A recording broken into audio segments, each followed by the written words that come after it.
बिस्मिल्लाहिर्रहमानिर्रहीम। तारिक स्टूडियो के मौजूद नाज़रीन अस्सलाम वालेकुम। उम्मीद है नाज़रीन आप सब लोग खैरियत से होंगे। अल्लाह पाक आप सबको अपने हिफ्ज़ व अमान में रखे, आमीन सुम्मा आमीन। नाज़रीन ग्रामी, आज हम आपके लिए बहुत ही ज़बरदस्त मालूमात आने वाली किस्त के हवाले से लेकर आए हैं। इसके अलावा कुछ तारीखी हालात व वाक़यात से भी आगाह करेंगे। नाज़रीन ग्रामी, किस्त के आगाज़ में ही देखा उस्मान बे एक जिरगे की क़यादत कर रहे हैं, जिसमें बहुत से तुर्क कबाइल उस्मान बे की हमायत करते हैं। नाज़रीन, तारीख में भी यही दर्ज है कि उस्मान बे की फतूहात को देखते हुए बहुत से तुर्क कबाइल ने उस्मान बे का साथ दिया, क्योंकि ऐसे कबाइल भी शामिल थे जो माली हिसाब से और सिपाहियों के लिहाज से काफ़ी हद तक कमज़ोर थे। नाज़रीन, आज हम बात करेंगे उस्मान बे के खेमे में मौजूद सुल्तान मसूद के सामने बिठाए गए दो ऐसे किरदार कौन हो सकते हैं। बरकिन बे, जिसने आते ही उमर बे को शहीद किया, वो उस्मान बे के लिए किस कदर खतरनाक हो सकते हैं। जैसा कि महमद बुज़दाक की तरफ से कहा गया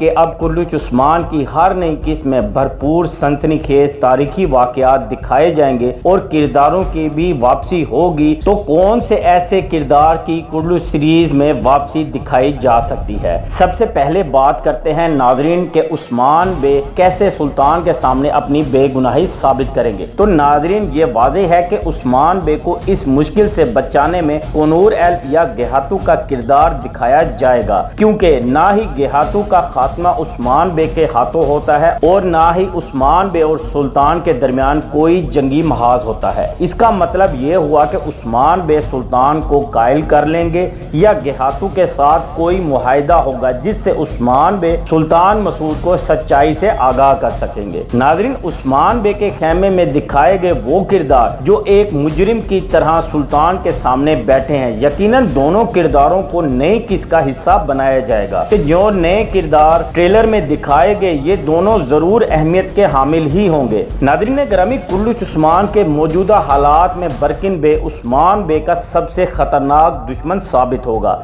तारीख में भी यही है कि उस्मान बे को उन दुश्मनों से ज्यादा नुकसान हुआ जो एक दोस्त की शक्ल में साथ रहे, और बरकिन बे का किरदार भी कुछ ऐसा ही है। नाज़रीन, अब बात करते हैं कुल्लुच टीम की तरफ से उन सरप्राइजेस की जो हमें हालिया किस्त में देखने को मिले। एक तरफ उस्मान बे की सबसे बड़ी कामयाबी दिखाई गई, तो दूसरी तरफ उस्मान बे के सबसे बड़े साथी उमर बे की शहादत भी दिखाई गई। बहुत से ऐसे तारीखी किरदार जो अभी तक कुल्लुच सीरीज का हिस्सा नहीं बने। अब मौजूदा हालात व वाकयात के मुताबिक अगर तारीख के मुताबिक बात की जाए तो सामसा चावज इसी दौर में उस्मान बे के साथी थे, और सामसा एल्प वो दिलेर और बहादुर किरदार हैं जिन्होंने बाज़ंतीनियों के बहुत से किले अपने साथियों की मदद से फतह किए थे। नाज़रीन, अगर इसी बात को देखा जाए तो मुमकिन है कि हालिया सीजन में ही सामसा को कुल्लुच सीरीज का हिस्सा बनाया जाएगा। अपनी कीमती राय का इजहार कमेंट्स बॉक्स में जरूर दिया करें। अल्लाह पाक हम सबका हामी और नासिर हो। अल्लाह हाफिज।